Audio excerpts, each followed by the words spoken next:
Good morning, everyone. Shall we begin? I'm told that we stopped last time at the bottom of page 2.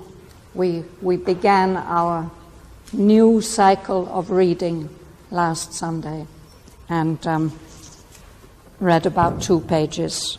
Can you hear me, Varuni? No. Can you hear me?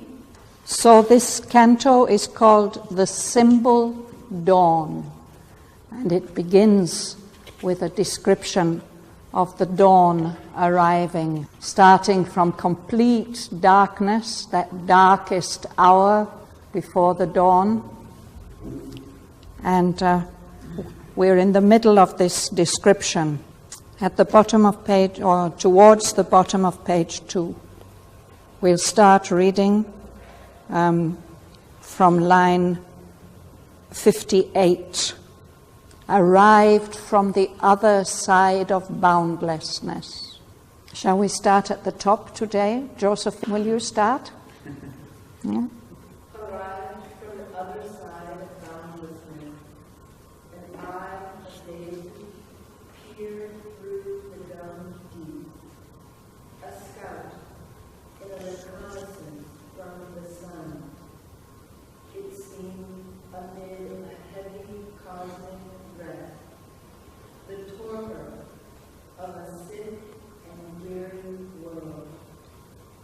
To seek for a spirit, soul, and desolate, too fallen to recollect forgotten bliss.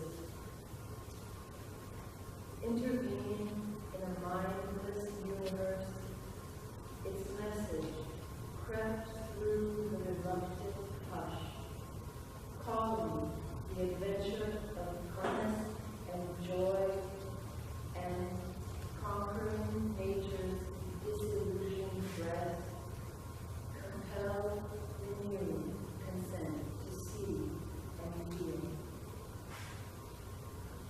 A thought was sown in the unsounded void. A sense was born within the darkness depths. A memory quivered in the heart of time, as if a soul long dead room to live.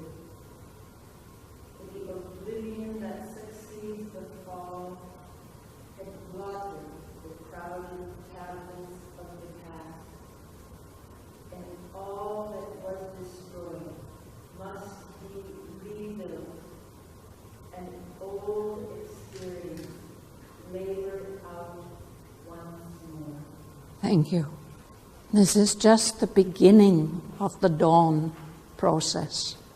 It had been in complete blackness until line 54, no? Insensibly somewhere a breach began. This long, lone line of hesitating hue appears in the blackness. And we said last time that this is the response. This is a response from the mother of the universe to that little quivering movement in the darkness, which Mother has described, the beginning of aspiration. So in response to that little beginning of waking up, this searching for a self from the past, that was like a child laying its fingers on the mother's cheek. And this is the response now. First, this long, lone line of hesitating hue, like a smile. And now comes an eye of deity. Sometimes this happens, the clouds open, and we get something, an eye shaped. And this is, Aurobindo says, it's an eye of deity, and it's come looking, where did that little movement come from? It's like a scout coming on behalf of the sun, a reconnaissance from the sun. So amid this heavy cosmic rest, this torpor of a sick and weary world that can't wake up properly, no?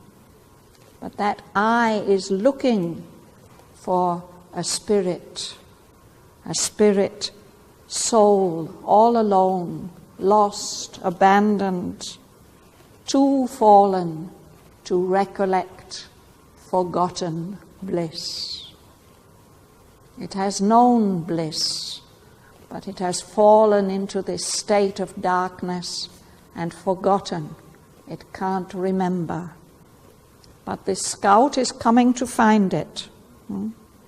So that eye of deity and its look intervenes in this mindless universe that seems to have no consciousness at all, except that resisting mind of night which doesn't want to wake up. That message of light crept through the reluctant hush. The hush is resisting the message of light, no? But that light is calling. It's a messenger calling out the adventure of consciousness and joy. It's possible to wake up and be conscious and to enjoy being conscious.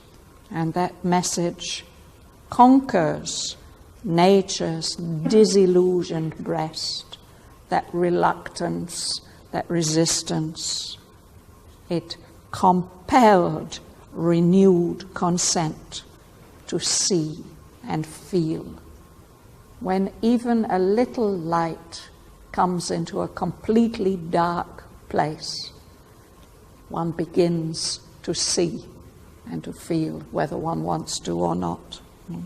So because there's that renewed consent, because something in nature agrees to wake up, a thought was sown in the unsounded void, that emptiness whose depth has never been measured. Sounding is what sailors do when they want to find out how deep the sea is. No? But this void, this emptiness, this darkness, its bottomless depths have never been measured. But something has been planted there, a thought, the capacity for sense impressions, for feeling, was born within the darkness depths. And even a memory quivered in the heart of time. Wherever that little movement came from, that lost and desolate spirit, there's beginning to be a memory. And Sri Aurobindo says it's as if a soul which has been dead for a long time has received the impulse to live again. But when that impulse that comes, then there's also the realization that everything has been forgotten. The oblivion that succeeds the fall, that follows on the fall, when we fall into darkness and unconsciousness. That oblivion, that forgetfulness had blotted the crowded tablets of the past. It refers to the way the ancient Romans used to send each other messages they had wooden tablets, slightly indented, and there was wax. And using a stylus, they would write their message, and it would be sent. They found many of these messages, very sweet messages, a lady inviting friends to her birthday party and things like this, as well as official messages, of course. But then when that message was no longer needed, you could just scrape the wax and blot out the tablet, and use it again for another purpose. They're called tabulae. They're called tabulae.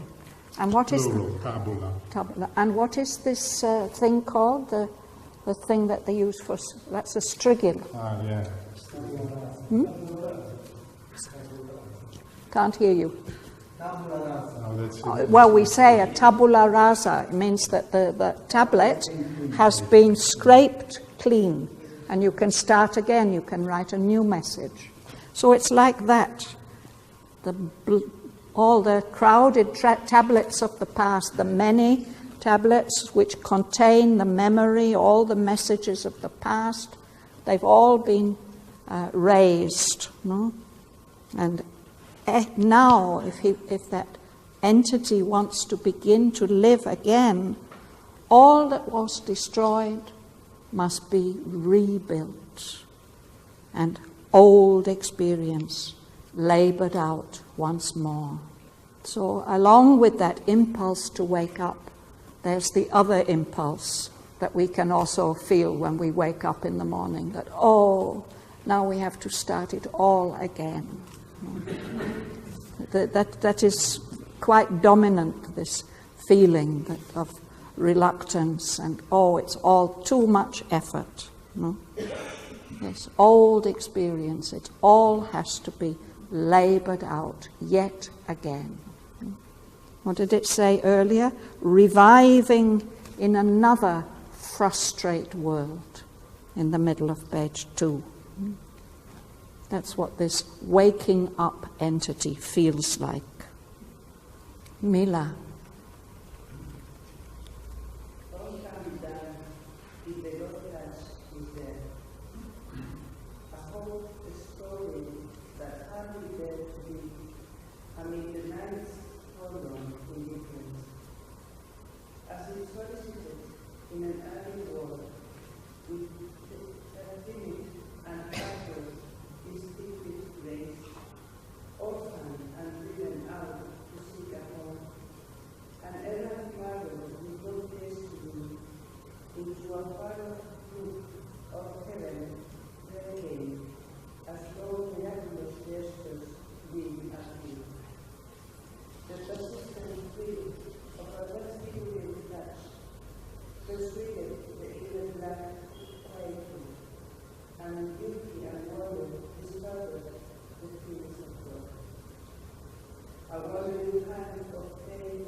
Thank you. Yes. Can I ask something about the previous part? Yes, please, John. It's about line 58, derived from the other side of boundlessness. And it's, I think, a very minding question, but can there be another side from boundlessness? Yes. Yeah. It's one of these paradoxical phrases that we get here and there.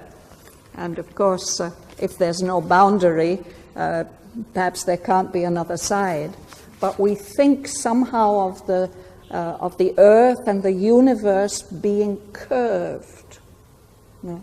So if we are on one side of it, the earth is on one side of it, there might be something on the other side, or the light might be coming from far, far away on the opposite extremity of the universe. I think it's something like that. Does it make sense? It reminds me of when earlier on he said something between the first and the last nothingness. Yes. It's the same sort of thing.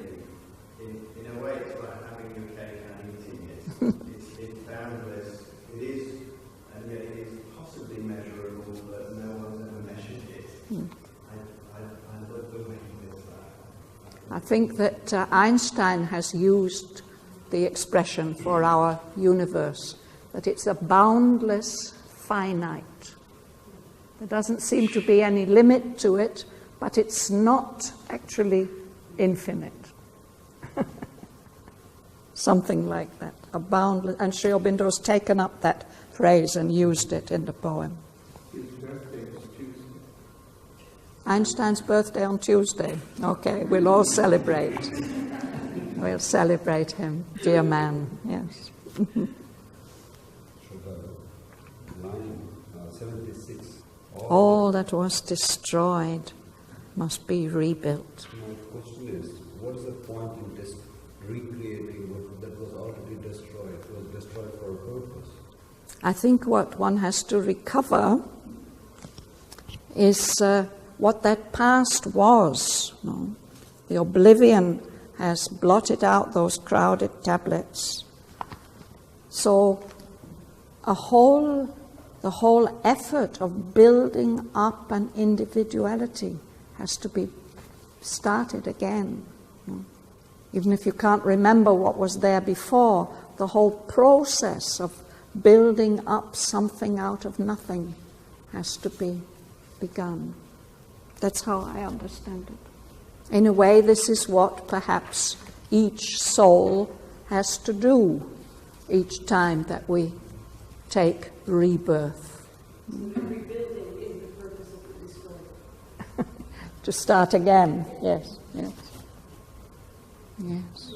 Does it refer to the fall of the, Mother had to destroy it and beings who became asuras, and then there was a new basis. It was when the gods were born. Well, here it's much more suggestive and less specific, but this entity which the eye is looking for is too fallen to recollect. It can't remember the bliss which was its origin, which it has fallen from.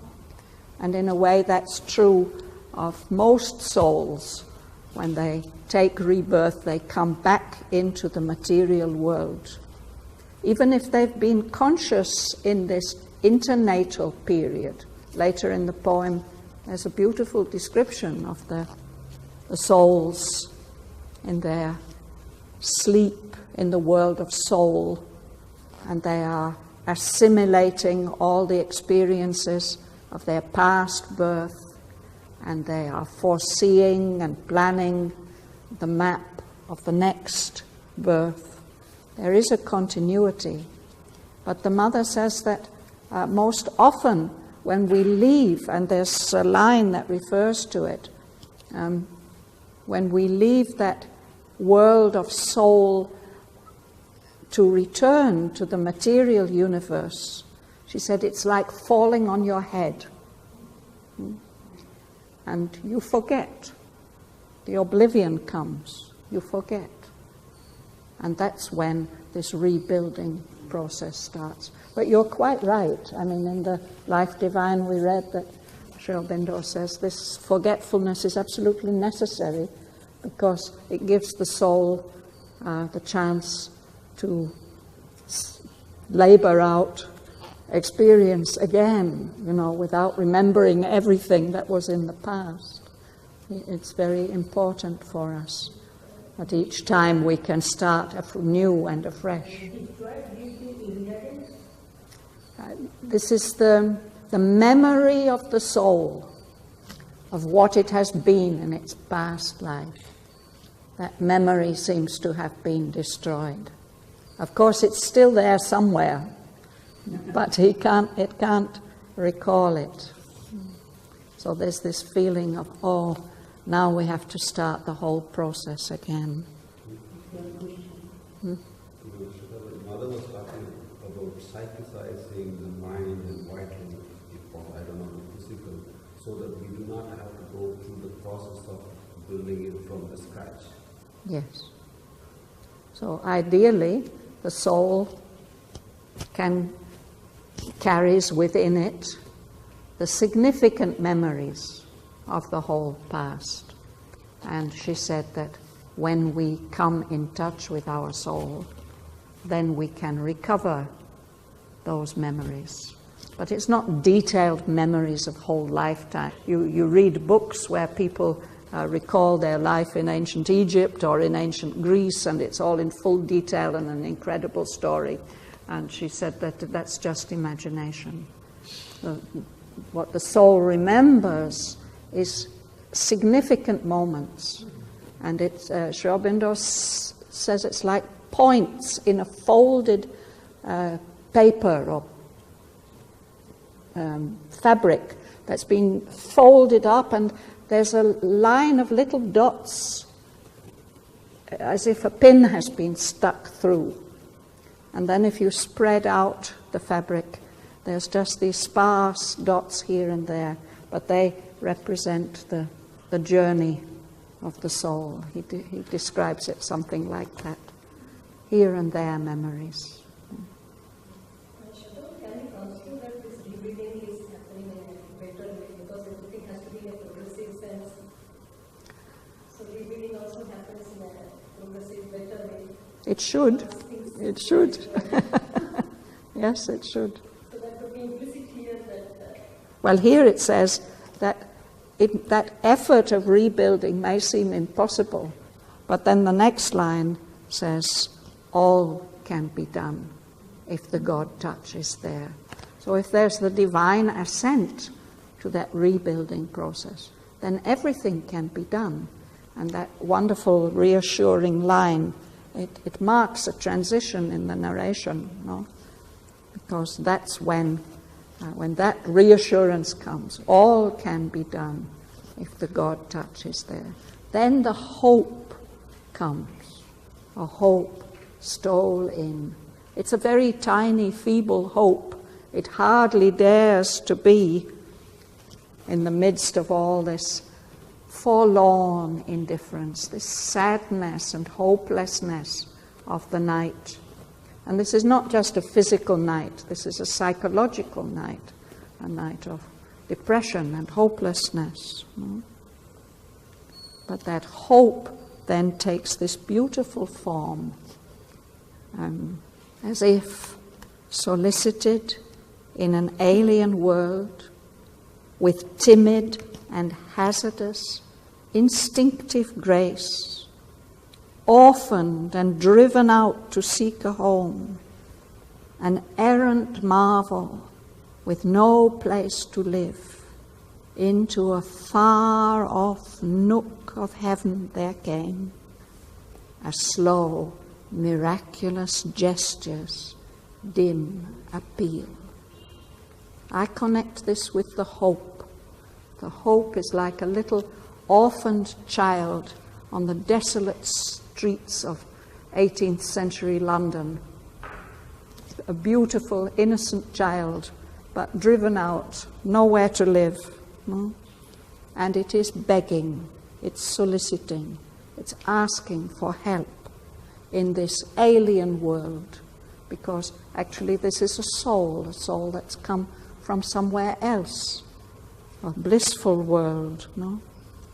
So this being is so beautiful, but it's lost, an errant marvel, and it has no place to live.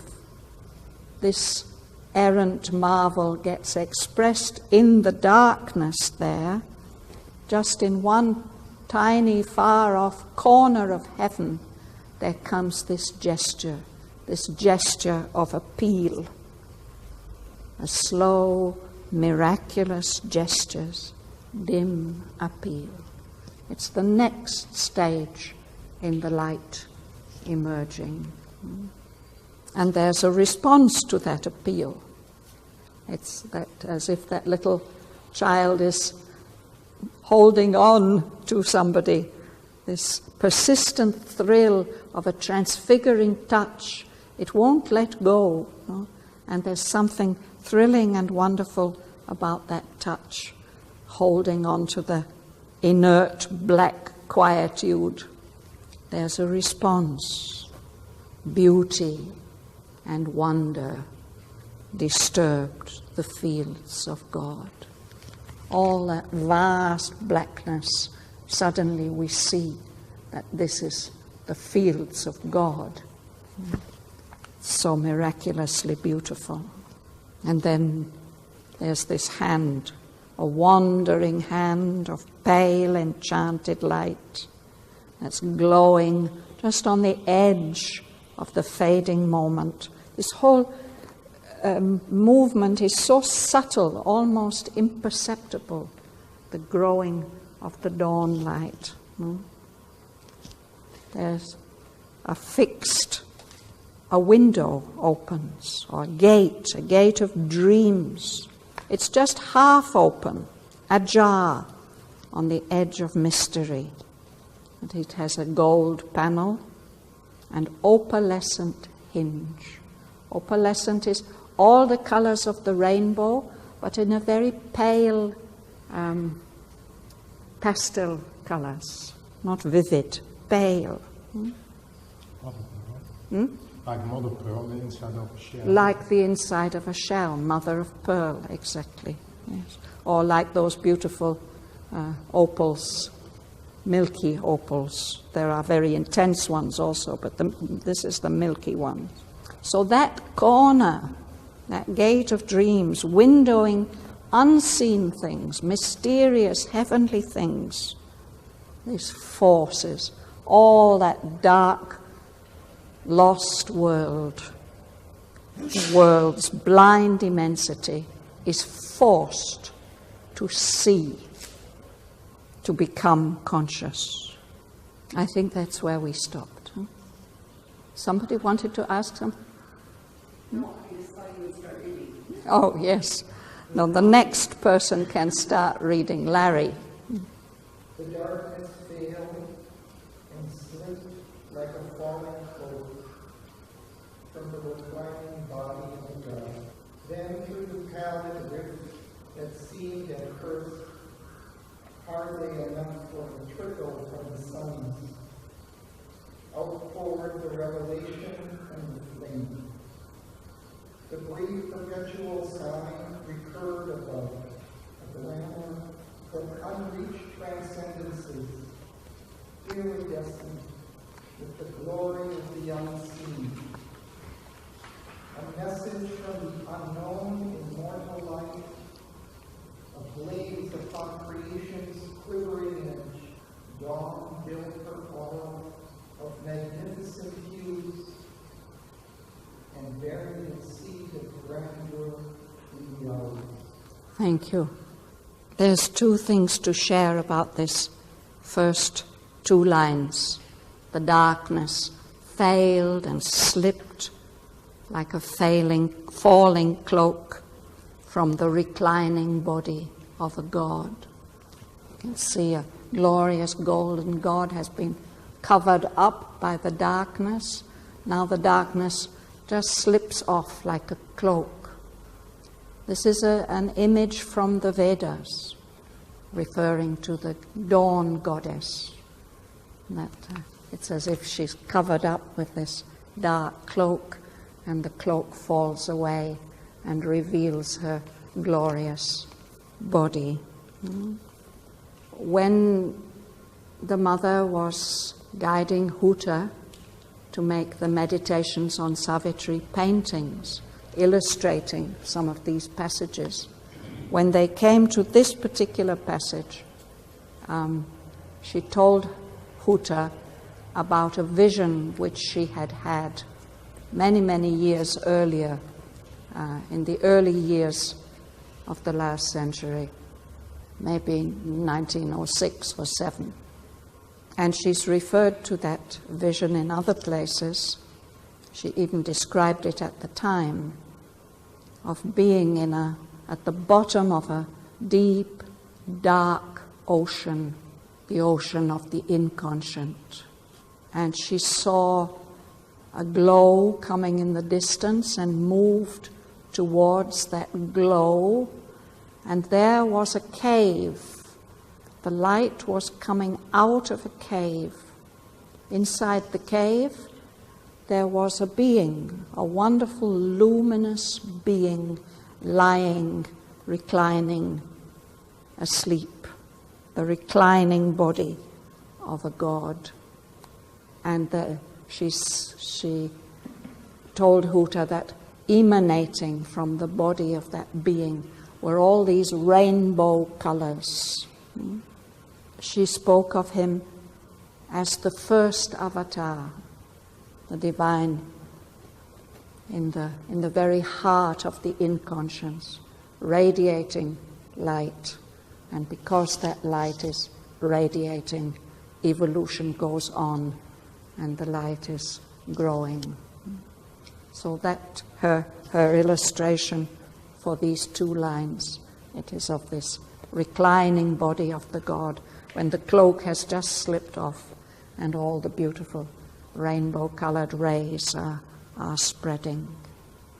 So when that happens, there's just been this little pale rift, this little tear in the darkness, but now pours out the revelation and the flame, the full presence of the dawn goddess, the brief, perpetual sign. It's perpetual because it happens over and over again, but it doesn't last long. But on this morning, it's being described, it happened again. And then Sri Aurobindo describes it so beautifully. This is a glamour, a magic, attractive light from transcendent states, far unreached, beyond our reach. And that glamour is iridescent. It's also shining with all these different colors. Iris is the Roman goddess of the rainbow.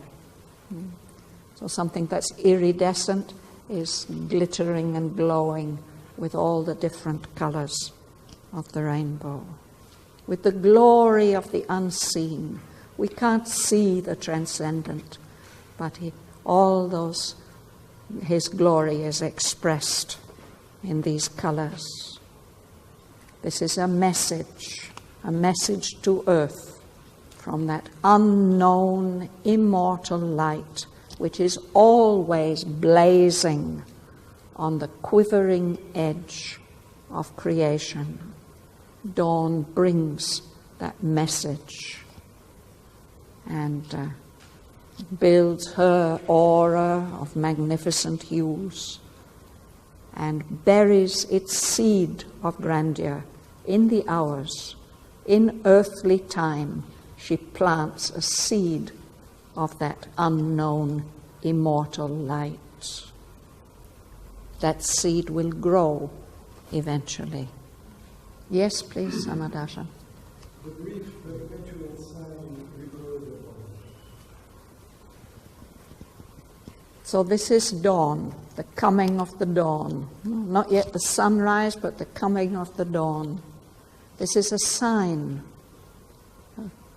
It is the sign of the new light that comes again and again and again and is ever growing. So it's a perpetual sign. It comes and it goes, but it always comes again.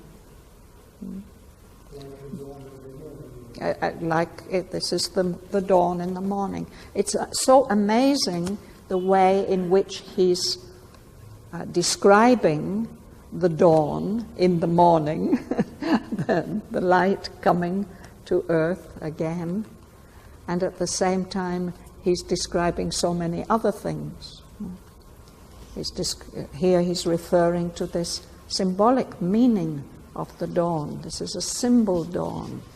The dawn represents the ever new light that is coming. And I think I mentioned before that Savitri's name has something to do with that light. Savitri is the sun before it has risen above the horizon.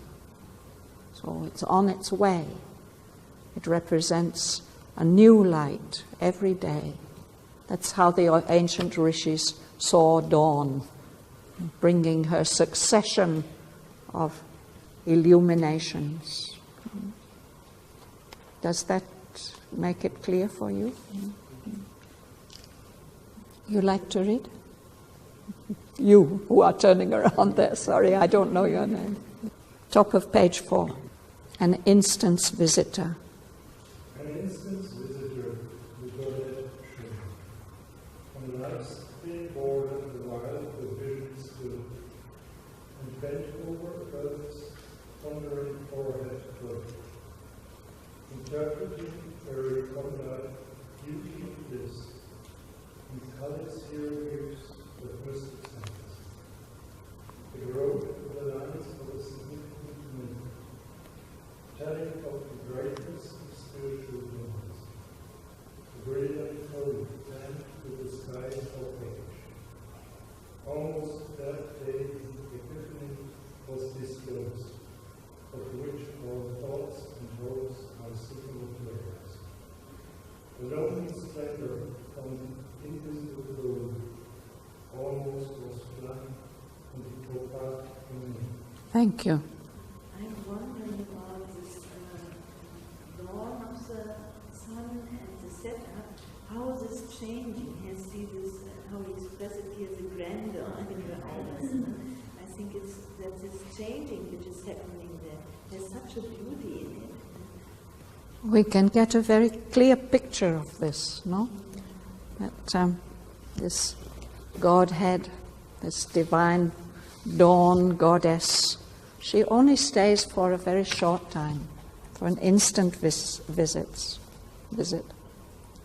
But she is there for a short while, on life's thin border.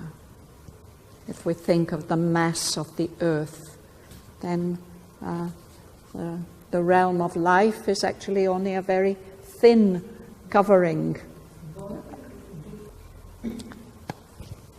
A border is an edge. I think Sri Aurobindo is seeing this from some way out in space. The dawn light has come, and we see the curve of the earth. He says, Earth's pondering forehead curve, the curve of the earth. And there we can see that there's this mass of the earth, but it's covered with this thin border of life, compared to the mass of the matter of earth, and then all the atmosphere, and then outer space. This realm where life is, it's only very thin covering, no? But she's lighting up that surface where life is, no? She's bending over it and giving her blessing. Yes, Tom. Now, I live at sea, and every morning when the sun rises, I have this. You see this? The The curve, yeah. and the sun coming up, and then it stands on that. As soon as it comes up, there's this borderline, which is the horizon, basically, which is curved. Yes. And it stands a little bit, and there's life coming, you know. This is just sunrise for me. Yes. He's describing sunrise in a beautiful way. I have a painting of this moment in my office there. We should have brought it, of the dawn goddess looking at the earth. And then a few lines further, it says, she'd half looked behind. You see the green earth, and she's half looking behind. Is her son following her? The sun must come now. No? And then she moves on. We don't see her anymore. She's only there for an instant. No? But while she's there, she's telling us, interpret to us, a recondite beauty and bliss, a secret, occult beauty and bliss. And she's interpreting that beauty and that bliss in colors. And all these colors of the dawn have a meaning. They have a mystical meaning. He says they are like hieroglyphs. Hieroglyphs is the sacred writing which only initiates can read. So these colors, you have to be an initiate to see what is that significant myth that she's writing there on the sky. But that myth tells about the greatness of spiritual dawns, how they come again and again, each time bringing some new light and realization. And of course, this is a significant myth of spiritual dawns. No? So he says those colors that she's putting there in the sky is a brilliant code, a secret writing, penned. She's as if she has written it on the sky. The sky is her page. But it doesn't stay long. Those colors are there only for a little while. No? I remember seeing sunrise in Nepal, where in a lot of the, some of the, at least the premise that the Vedic things were written in the Himalayan mountains. There are these huts, these stone places where a person could sit and watch the sunrise. And where I was, it was opposite Annapurna. And when it was clear, which was not very often, but when it was actually there, you saw the dawn coming. And so on one level, when you were talking before, I'm thinking... You're seeing that. Well, I'm seeing that because you could also see the flatness of the world and the flatness of the plains, but we can also, the sunrise is everywhere. Those gradual stages of light,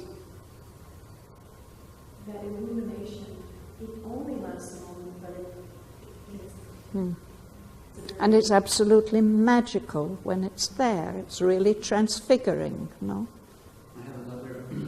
You have a memory? Once Auroville International held its meeting in St. Petersburg, Russia, and it was just at the summertime. And seeing the midnight sun. The dawn. The dark never appeared. It was different. It was dusk. It's gone. It's inexpressible. Yes. So then the second sentence says that almost that day, on this special day, which is being described, the epiphany was disclosed, of which our thoughts and hopes are signal flares. An epiphany is a revelation of the divine presence. It's something like our word darshan. It's when we see the divine in person.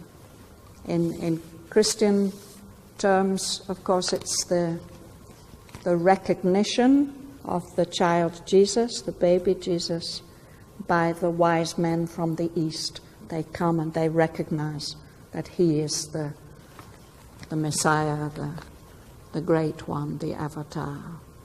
They worship him. So that's the beginning of the ecclesiastical calendar. But it's from a Greek word which means a revelation of the divine presence. So that revelation, that fulfillment of the divine presence, our thoughts and hopes, our dreams are like signal flares of that reality. You know? We send them up, they're bright rockets like fireworks. They tell something, they're giving a message, they're signal flares. They foretell this epiphany which is eventually going to come. And that day was so special that almost that revelation came. It was such a special dawn.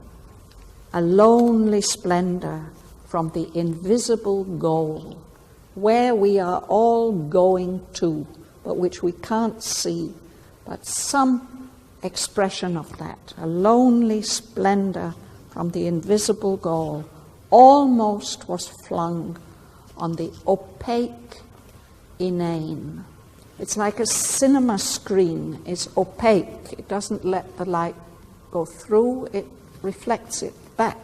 You know, something that's opaque. You can't see through it. And this word inane, Aurobindo uses it in many places in the poem. And the other day I looked it up. Of course, the origin of it means soullessness. The ain part has to do with the anima, with the soul, something that has no soul, or somebody who seems to have no soul. He's inane, he's stupid, worthless. But it is used for the universe. It seems that the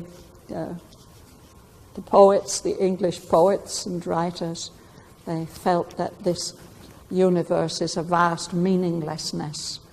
And so that's, I think, what it means here.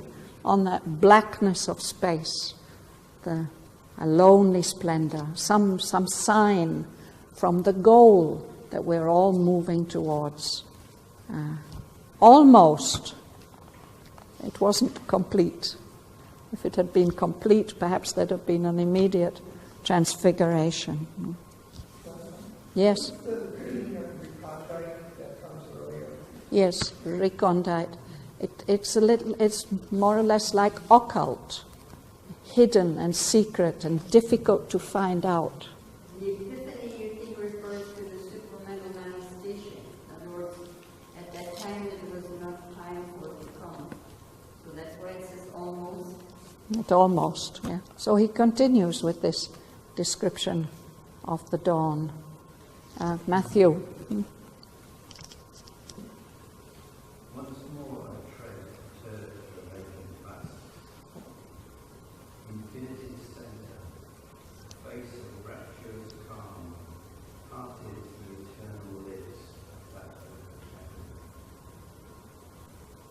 a form from far beatitudes seemed near, ambassadress twixt eternity and change, the omniscient goddess leaned across the breadths of rapt, faded journeyings of the stars, and saw the spaces rent for her feet. Once she half looked behind for her veiled son, then, thoughtful, went to her immortal work. Thank you. So once more, this happens over and over again. And this tread, this footstep of the Dawn goddess troubles those vast emptinesses. Even a face is seen, that face from which all infinity spreads out, infinity's center. A face of rapturous calm. She opens her eyes, parted the eternal eyelids that open heaven. We see the face first, and then there's the form. A form seems to be coming near to the earth from far beatitudes, far away, distant, blissful realms, seems to come nearer. This dawn goddess is the ambassadress. She carries the message between eternity and the world of time. She's omniscient. She knows everything. And now she's blessing the earth. She leans across these vast, broad spaces that wrap the fated journeyings of the stars, all these heavenly bodies which are destined and fixed in their places. They are surrounded by all these vacant vasts. And she saw new spaces. She has to move on her daily journey. So once she half looked behind. That's this pause that Tuan was mentioning. Half looked behind. For the sun, we can't see the sun yet. It's not yet sunrise. And then she moves on, thoughtful, went to her immortal work, her work of carrying the message of light through the universe.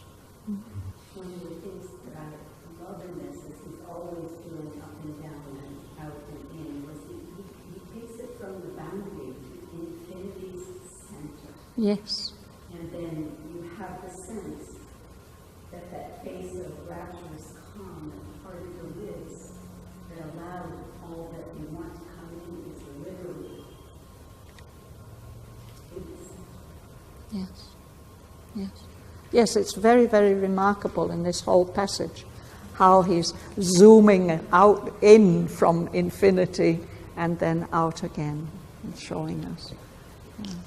One day, I hope, among future generations, there will be a real genius of a filmmaker who will be able to express some of this beauty as it should be expressed, as beautifully as Sri Aurobindo has expressed it.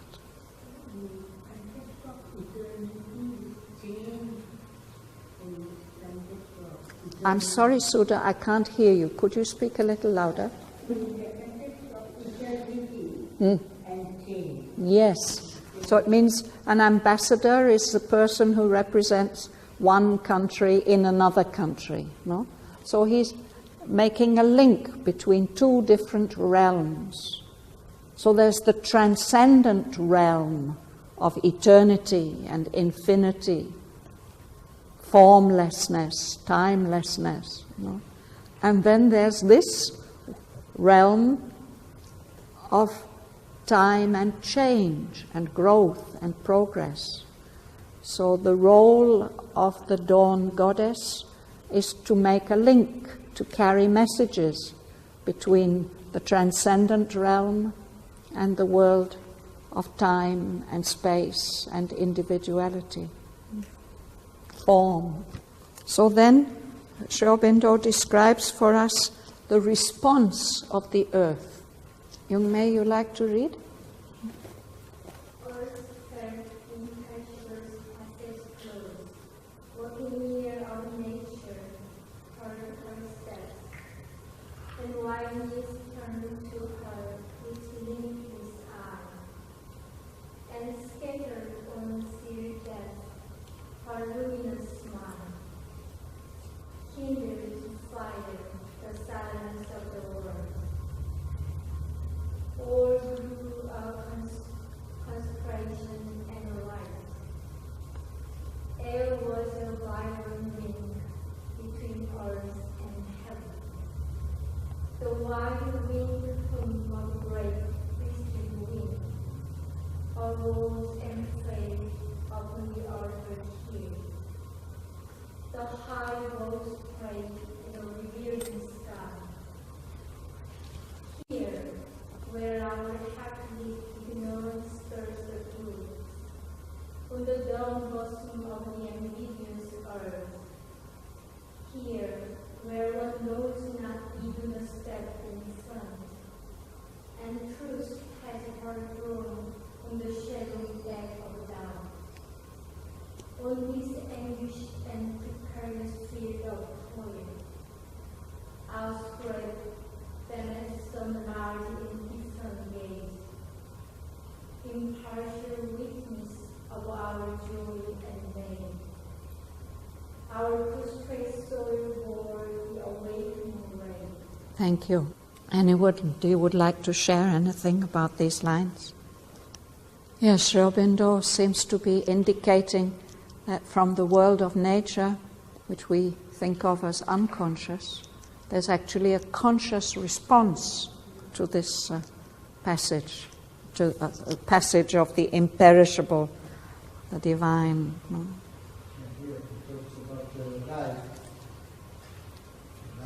A rite, a ritual of worship, yes. Between earth and heaven, this great priestly wind. I wasn't afraid that when the altar is. Yes. The idea of ritual. Yes, a ritual, and the priest is the one who chants in a ritual. No? So in this case, it's the wind is the priest who's singing the mantra, chanting the mantra. No? It is like that. When you really, I see a lot of dawns, and the air starts to vibrate. It's really like that. Because you get that conscious, you get that answer to that call of divinity, which when the sun comes up, and it goes over your body. It's just like puts in the prostrate soil. It's like that. And you achieve it, huh? You see the air vibrating. It's beautiful. It means it becomes, we can hear it, it's loud, and then it becomes quieter. It fades away. I think it's that this wind is playing the role of the priest. So his voice becomes louder as he makes the sacred chant, and then it fades away again. Maybe it rises and falls several times. And the hills are the altar on which the offering is being made, the ritual.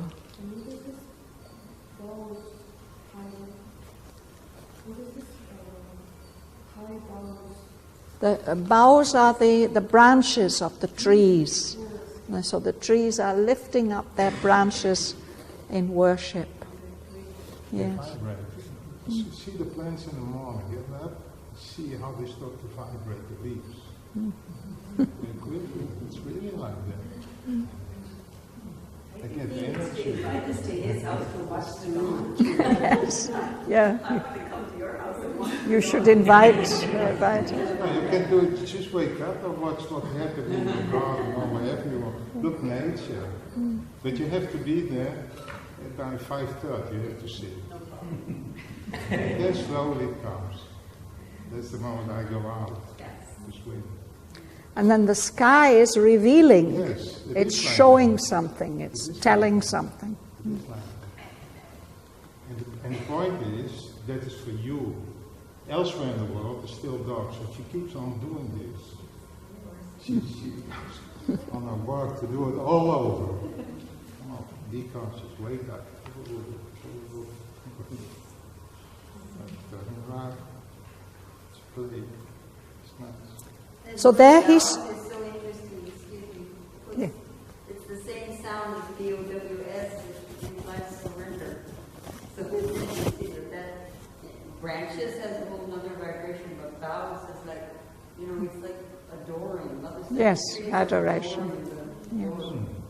Yes. She meant, of course, Aurobindo describes this happening at the dawn time, but the mother has spoken about how it happens after the sun sets, that the whole of nature is elevated in a feeling of aspiration that something divine has gone and it should come again.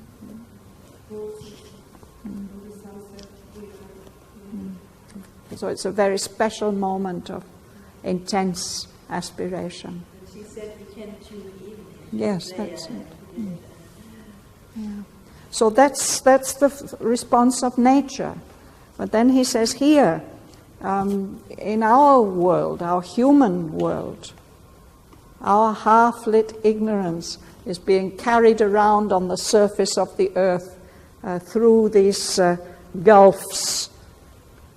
Here we are on the dumb bosom of the ambiguous earth. This earth, we don't know what it means really. What is its significance? It gives contradictory messages to us. And here, we human beings, we don't know even the step in front. We don't know what we have to do next. We can get some divine guidance, but it's always just for now. It's not for the next step. It is not a general expression that like the dawn, it's always we can know in the moment and we go further on. In general, yes. So here in our world, truth has her throne on the shadowy back of doubt. The doubt supports the truth in our human world.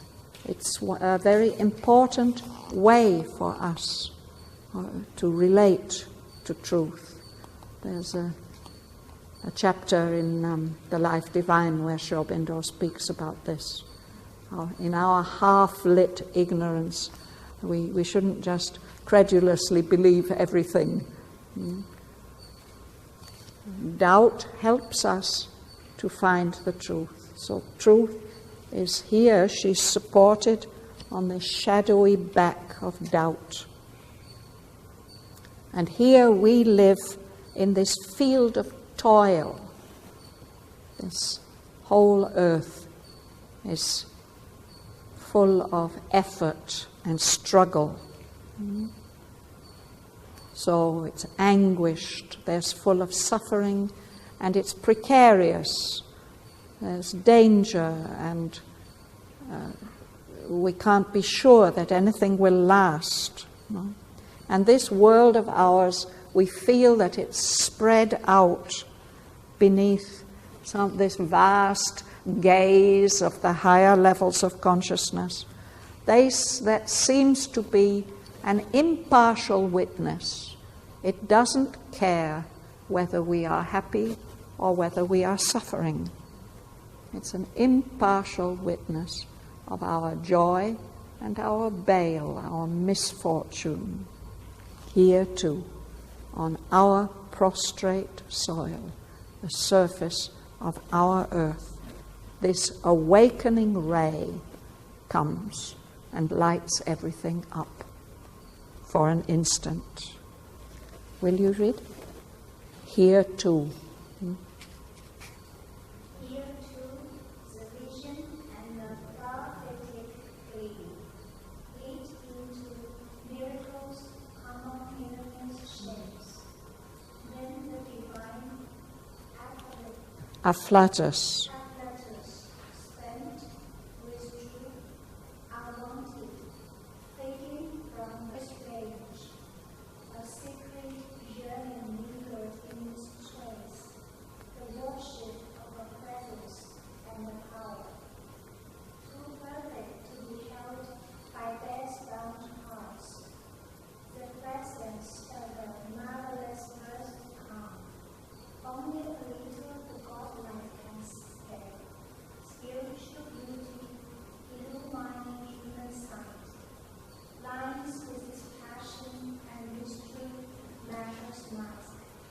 As wonders eternity and a bit of time. Thank you. Here too, in our human world, this dawn light, this vision and prophetic gleam, lit into miracles, common, meaningless shapes. If we're awake at the right moment, we can see this happening every day. But I have a special memory of waking up in a dusty train in a railway station in North India many decades ago into absolute magic. The colors, the clothes people were wearing, the sky, everything there in that drab railway station, everything was lit up into miracles, all the common, meaningless shapes. But it doesn't last long. Then this divine afflatus, this breath of divine presence, it's over, it's spent. It withdraws. It withdraws because it's not wanted. It fades away from our mortal range. It is not appreciated enough to make it stay. Even the flower called divine presence, the flower is not visible, it's hidden inside. Hidden in that dark sheath, yes. And Mother gave some meaning, I will read next time. She was talking about this not visible or something like that. Yes. Divine presence. You know, it's kind of purpley leaves, and deep inside there's a tiny white flower. Kind of like that. It's like set in a cradle. Yeah. Like a baby. You've got this About Savitri book here. You had it. Oh, Patty, you've got the About Savitri book with you? The About Savitri, no. No, it's there. No, but the mother's comment about this is very, very poignant. She says, this is what has happened. That the divine light comes and lights everything up into miracles. But there's not enough receptivity for it to stay. It has to go. And this has happened so many times, she says. That this wonderful light has come, and then everything falls back into its usual, she says this word usual with complete disgust, this usual, ordinary way. But then she says, in this particular comment which she was making maybe in 1969, she says, but now it's maybe different. I think it's picture number 15. I think so. Yeah. That's further on. Here. Shall I read the whole thing? Yeah. This is the lines. Here where our half-lit ignorance skirts the gulfs on the dumb bosom of the ambiguous earth. Here where one knows not even the step in front, and truth has her throne on the shadowy back of doubt, on this anguished and precarious field of toil, outspread beneath some large, indifferent gaze, impartial witness to our joy and bale, our prostrate soil bore the awakening ray. Here too the vision and prophetic gleam lit into miracles, common meaningless shapes. Then the divine afflatus, spent, withdrew, unwanted, fading from the mortal's range. Sri Aurobindo seems to say that a ray of knowledge, of light, of truth came down upon earth and was so badly received, transformed into such a commonplace thing that it simply withdrew. This ray from above changed into a prophetic gleam, changed into miracles, even the most common meaningless shapes. But then, finding no response, it withdrew, unwanted, fading. Many times this happened before it could come and stay. At least something like a response was needed to keep it. And it came many times, waking up the smallest thing, and then, not having sufficient response, it withdrew. Then, long periods of preparation, slow, dull preparation. Then, many times, an attempt to descend, a ray, and things are lit up and suddenly they seem marvelous. But so many times they fell back into their usual, normal, meaningless ways. But now, this time, there is a response. Something seems ready, and we shall witness the beginning of the change. So we have only to be attentive, to be awake, to look, and we shall see the beginning of things. Something is beginning to change in the world. And, as Aurobindo says, when it is like that, even the smallest thing becomes a living miracle. On the other side of boundlessness,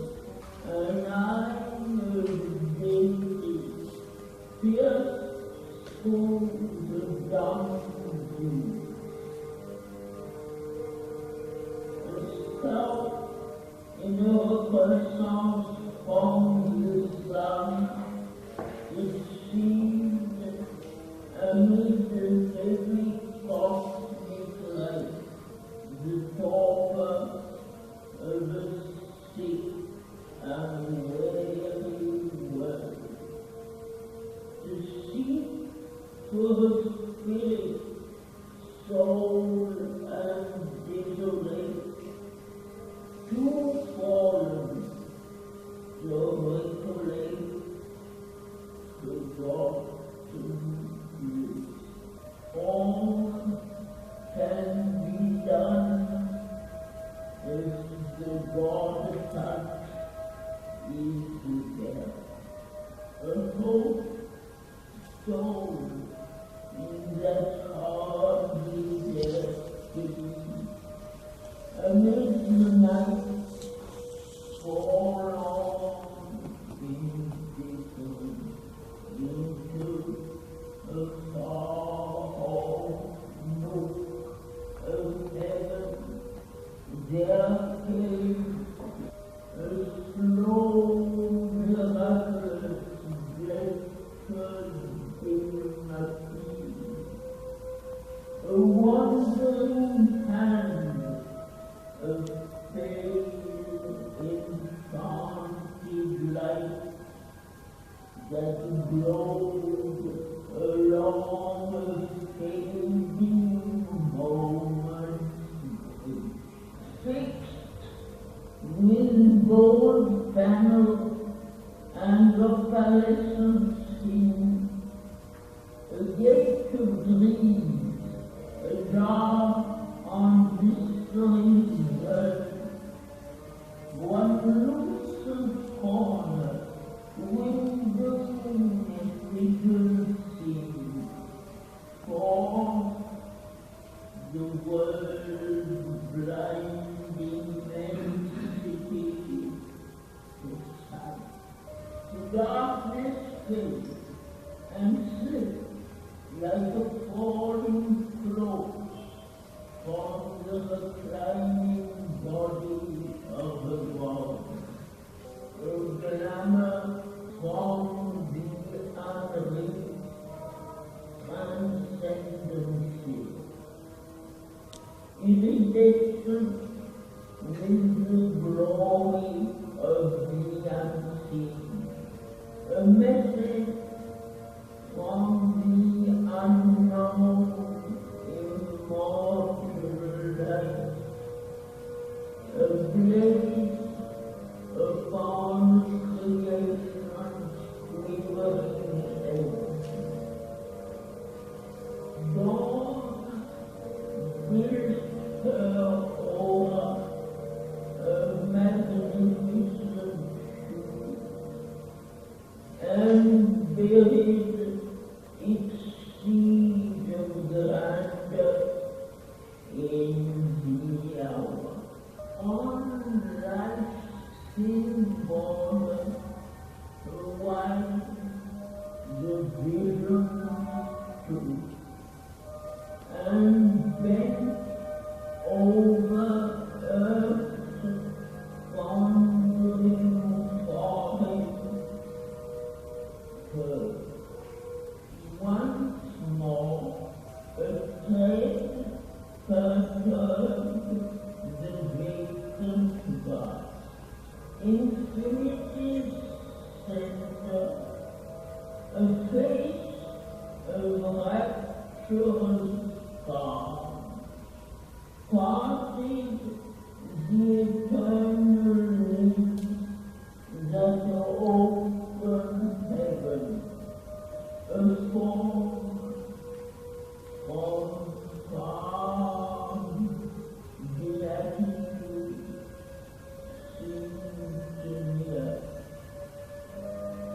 Ambassadors twixt eternity and king, the omniscient body leaves a horse with grace,